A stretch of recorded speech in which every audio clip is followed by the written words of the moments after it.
Jai Shriman Narayan. Jai Shriman Narayan. Jai Shriman Narayan. I pay my obeisances to my spiritual master, Srimad Jagadguru Sudarshan Acharya Ji Maharaj. I pay my obeisances to Lord Sri Ramanuj. I pay my obeisances to our Purva Acharyas. I pay my obeisances to our 12 Alvars. I pay my obeisances to Mother Lakshmi, and I pay my obeisances to Lord Sriman Narayan. I welcome all of you here, physically at the Sri Narayan Dham in Durban, South Africa. I welcome those that's watching this discourse locally, nationally, and internationally, and I welcome in advance those that's going to be watching this discourse when it is posted on YouTube and the various groups from around the world. Today we celebrate Holi, and I want to give a small background on the celebration of Holi, and I also want to discuss a current topic that is troubling the minds of our Indian brothers and sisters of all religions.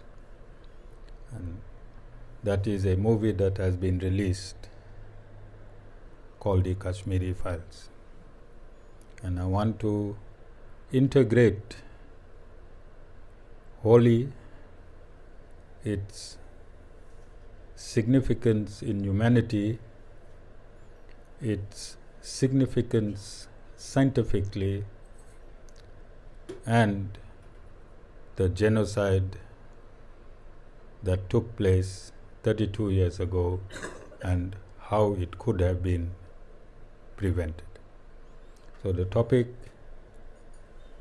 is interrelated,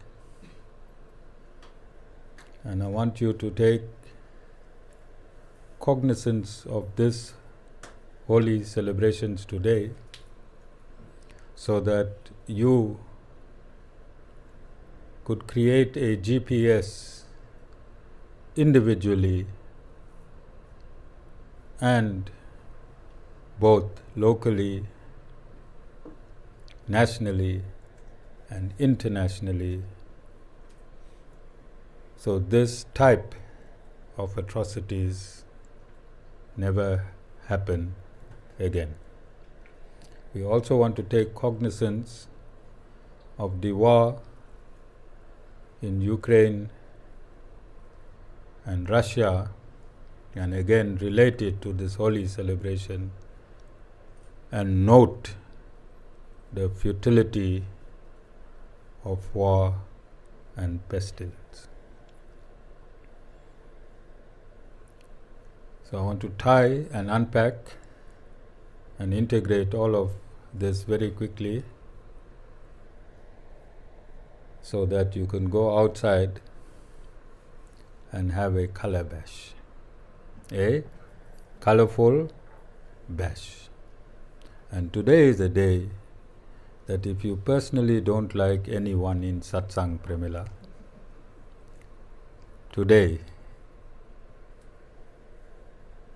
you can color them properly. You can color them properly. If you do not like anyone in satsang, color them properly. Alright? So I want to welcome, before I get into the main topic, I don't know if I'm doing it right, Julie, but Dr. Bishop Julie Chetty. Is that how you're titled? Okay, Bishop Dr. Julie Chetty. I want to welcome her husband as well. And I want to welcome an old friend and devotee, Iqbal. I welcome you to today's satsang. I want to welcome your two brother-in-laws and welcome your wife. I hope this discourse makes a difference in all lives going forward. So let us start with Holi, and let us look at it logically. So we're looking at colors. We're looking at colors, and colors have an effect on the human mind. Colors have an energy releasing effect on the human mind. It releases both negative energy and positive energy. So if you look at black, then your mind is in a state of depression, and everything that you see will be black and grey. Then we have the basic colors, and when your mind, through your eyes, envisions these beautiful colors, it releases positive energy within you. So when you see, like that garden I prepared for you outside, I've infused it with all types of plants and all types of colors. And if you come here at night, then there's also colors in light. This is to release within yourself and invoke within yourself a sense of positivity. It does not have to be for any particular reason. It's just a switch within the three modes that your mind is vibrating in.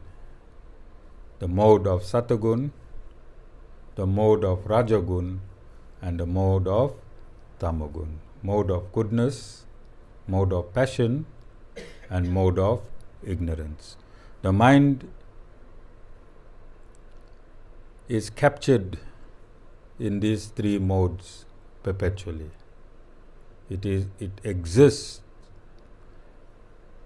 in its entirely within the parameters of these three modes.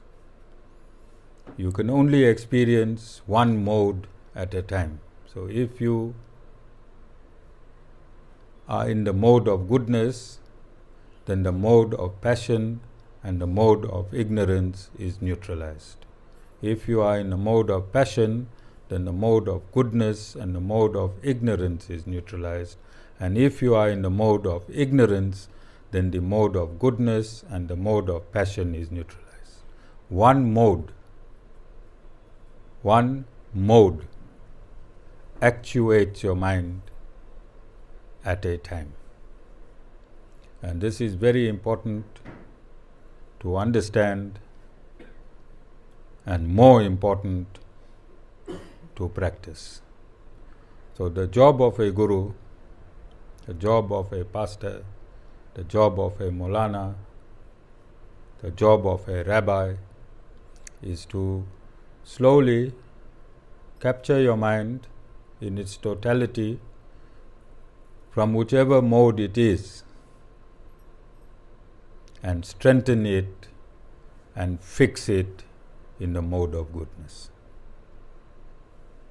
And we use various means to bring your mind from a mode of ignorance or mode of passion or mode of goodness to a stronger strength in the mode of goodness. And for this we have service or satsang. We go to the mosque regularly, we go to the synagogue regularly, is to change our mindset. Same mind, but reprogram it to the mode of goodness. And this does not happen like a light switch. It takes years, and you have to be in a disciplined program to move from one mode to the next mode. And this is one of the reasons we celebrate Holi. So Holi is a celebration specifically designed for the geographical location of India. Holi specifically designed for the geographical location of India. Currently, South Africa is going into which season? South Africa is going into autumn. Are we going into autumn? And India is going into spring. India is going into spring, and Holi, the source of the celebration of Holi, is in, I don't even like to use the word India, it's a British terminology. We should call India Bharat. That is its original name, Bharat. So Bharat will be entering spring. What happens to everything in nature during spring?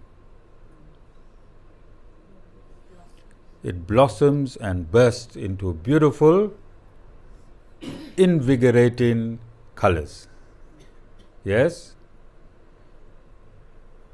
Symbolically, this would mean, when you celebrate in Holi, that you as a person, you as an individual should let go of all the winters of your life. Let go the winters of your life and let spring start blossoming within you. Let spring start blossoming within you. All of you understand? And this is the significance of Holi.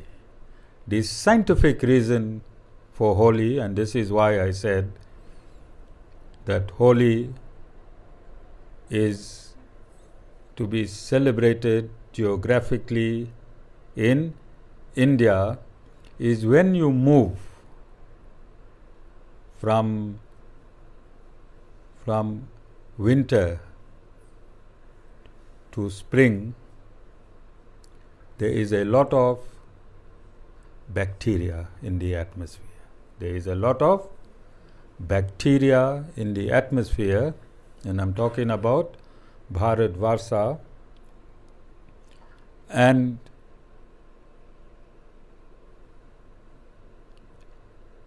an effigy of Holika is lit and burnt like Guy Fawkes. And Holika is the sister of Prahlad Maharaj and the daughter of Hiranya Kasipu. And Hiranya Kasipu became so powerful that he wanted to replace God. He became so powerful that he wanted to replace God. He wanted people to worship him. Any entity that wants to take the place of God, is that entity demonic or divine? Any entity that wants to take the place of God, is that entity demonic or divine? Demonic. So Hiranyakasipu was a demon. He worshipped Lord Shiva and he got boons. that he could not be destroyed or killed in the normal way. And through intense austerities and penances, he was awarded these boons.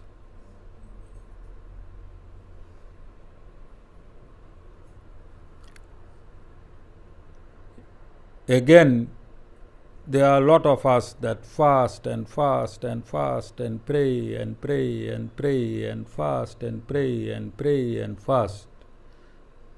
Yes? And when God grants us the boon, it does not mean that we are divine. Boons are scientific. It's granted scientifically, like it was granted to Hiranyakasipu. It was granted as per his merits. What you do with these merits categorize you as divine or non-divine. When you get merits from God, it does not mean you are divine. It is scientific. You do your work and God gives you your merits. What you do with these merits, that is what defines you. In the story of Hiranyakasipu, you can see he did intense austerities and penances. And when he was granted the boon, he wanted to replace the Lord himself. Although the Lord is the source of the boon that he was granted. And we do this all the time, don't we? As our material needs flourishes, then our distance with the Lord, in between us and the Lord, increases. Yes or no? And when our material needs are satisfied, we become our own gods, don't we? There are scriptures that the God timelessly has awarded humanity. There's the Vedas, there's the Old Testament, there's the New Testament, there's the Quran. God has timelessly awarded us scriptures, but when we are super satisfied with our material needs, then we create our own scriptures.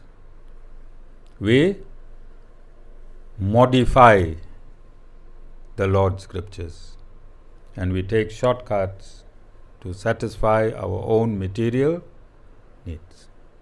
So coming back, Prahlad Maharaj was the son of Hiranyakasipu and a devotee of Lord Vishnu.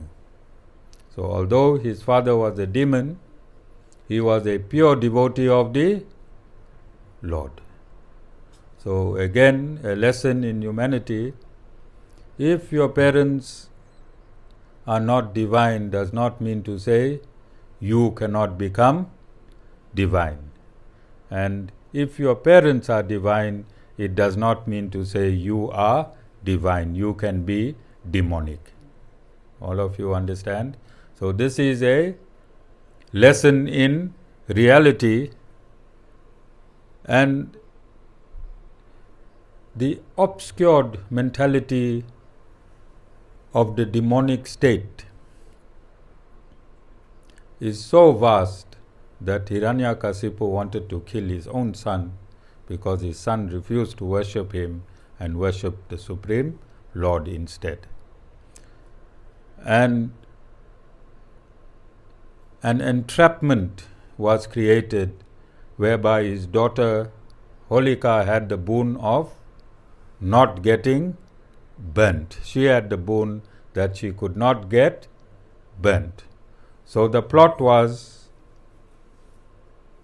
that they would set her to fire while she was carrying Prahlad, and Prahlad would burn and she would be saved. So on that day, on the first day of the Holi celebrations, that fire was lit. And as I've stated in thousands of discourses, the Lord is not a magician. The Lord is an absolute scientist. The Lord is not a magician. There is no magic. There is no magic, only science. So if the Lord gives you protection against fire, it is scientific, it's not magic. And if the Lord withdraws that protection against fire, again it is scientific, it's not magic. Julie, if we dress you up in a fireproof fire-plated apparatus and we light fire and you do not get burnt, is it magic? Not magic. And then if we disguise that fireproof clothing and just light it up, you can get burnt. And that's also not magic. There is no magic with the Supreme Lord, and there is no miracle with the Supreme Lord. The Lord exists as an absolute scientist. Those of us who do not understand the Lord, we think it's magic and we think it's a miracle. But from the Lord's dimension, nothing is magic and nothing is a miracle. He has total capacity to manipulate anything he wants in any manner he can. It is just the human mind cannot grasp the quantum of the Supreme Lord, therefore we say it's a miracle. So when Prahlad Maharaj was placed on his sister's lap and a fire was lit, all God did was withdraw the immunity of her getting burnt, and she got burnt, and he transferred that immunity to Prahlad and he got saved. And this is the reason why on the first day of Holi we celebrate, and this is a story, and behind every story in Sanatana Dharma there is a science. But our people through the years only follow the story, they have forgotten the science, and it is the incumbent duty of the Sri Narayan Dham to re-establish the science behind the rituals that we perform. So, on one side, this is a true story, and this true story, its history, this history that took place thousands and thousands of years ago, also has a scientific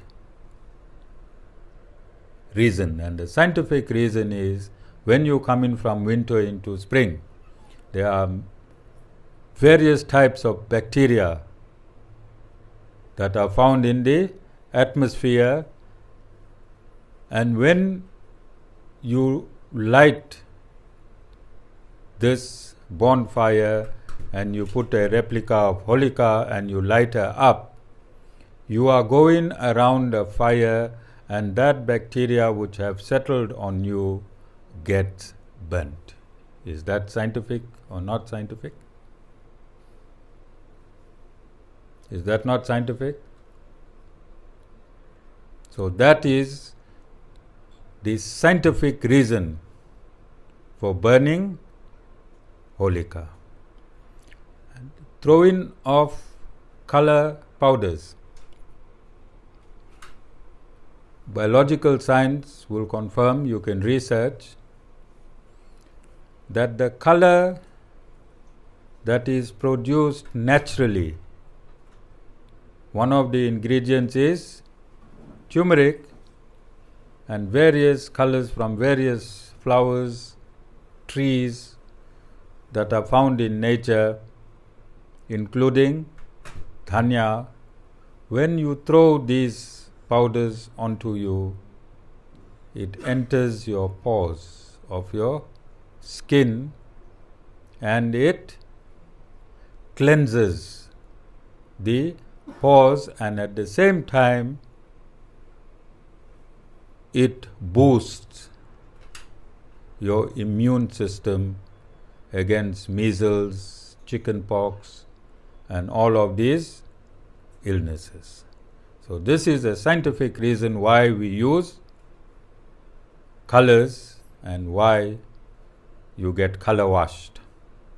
It is to clean your pores. So initially we had colors from our old Holi celebrations, which we had about 4 or 5 years ago, and that was chemical. And then Nilesh Bhai, he brought organic powders this morning or yesterday. So the powders that we are using is organic. It is from nature itself, and you can wash your pores. You come to the Sri Narayan Dham and wash your pores with these flowers. Okay. So quickly to Ukraine and Russia. Many people are losing their lives. Our commodities here in South Africa and around the world is directly involved. Yes or no? We are directly affected by this war in Ukraine. Yes or no?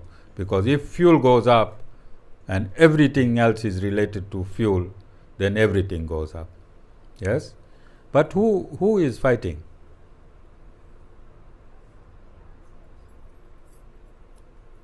Ukrainians and Russians, do they have the same ancestors? Ancestors are the same? Cousins are killing each other, yes or no? Impelled by whom?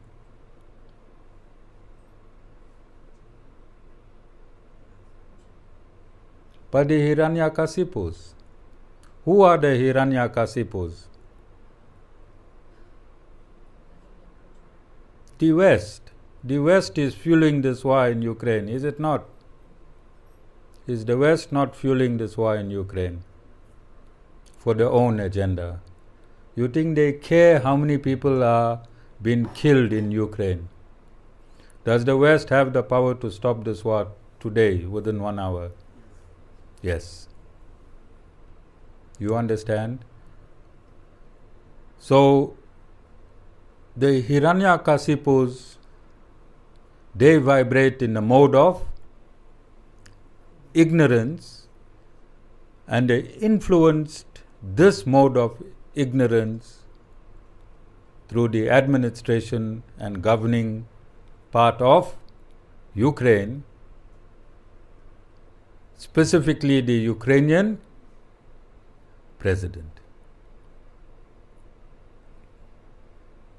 Okay, Jessica, you're confused. I want you to go and research this entire war between Russia and Ukraine, and you'll find that they pushed Russia into where it is today. Americans again. All right. So date today?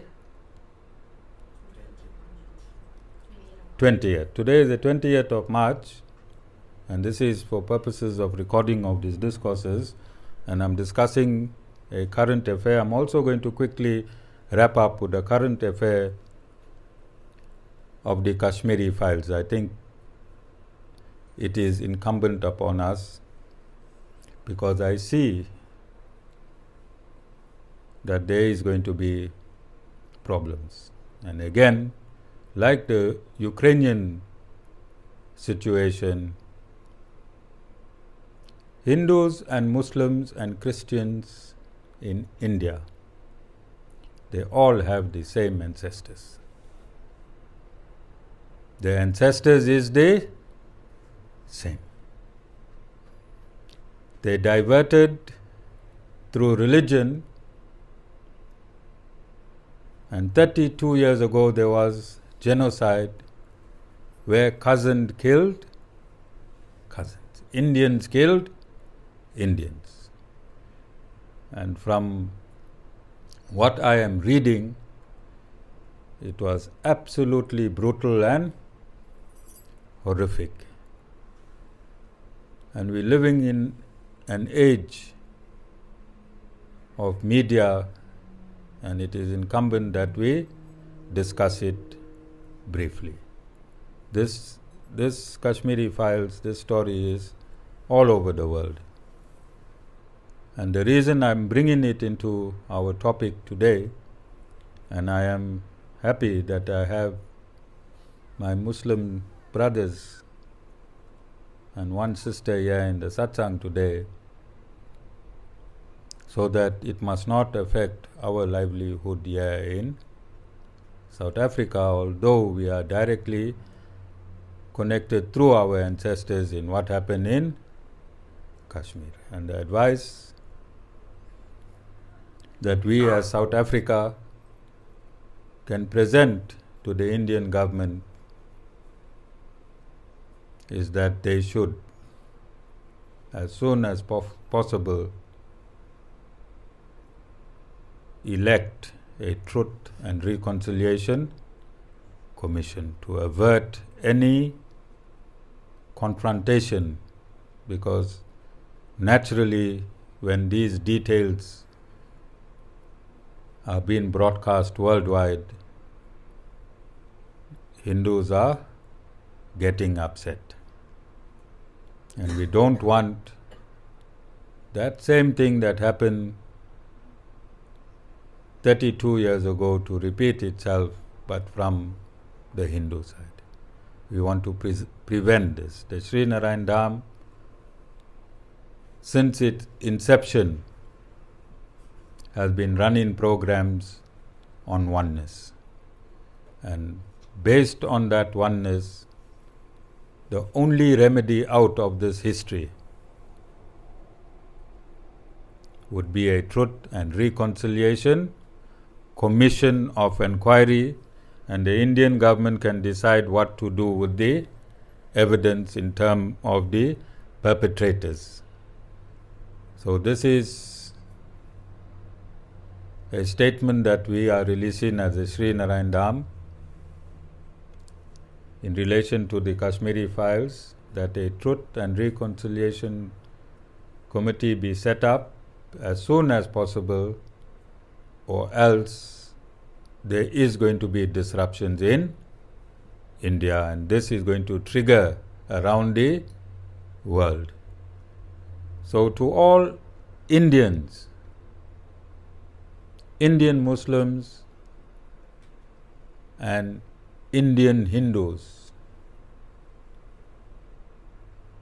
please understand that we have the same ancestors. We are one. Our DNA is one. We have been divided through religion, and that religion also leads us to the original ancestor, and the original ancestor is that one Supreme Lord. Jai Shri Narayan.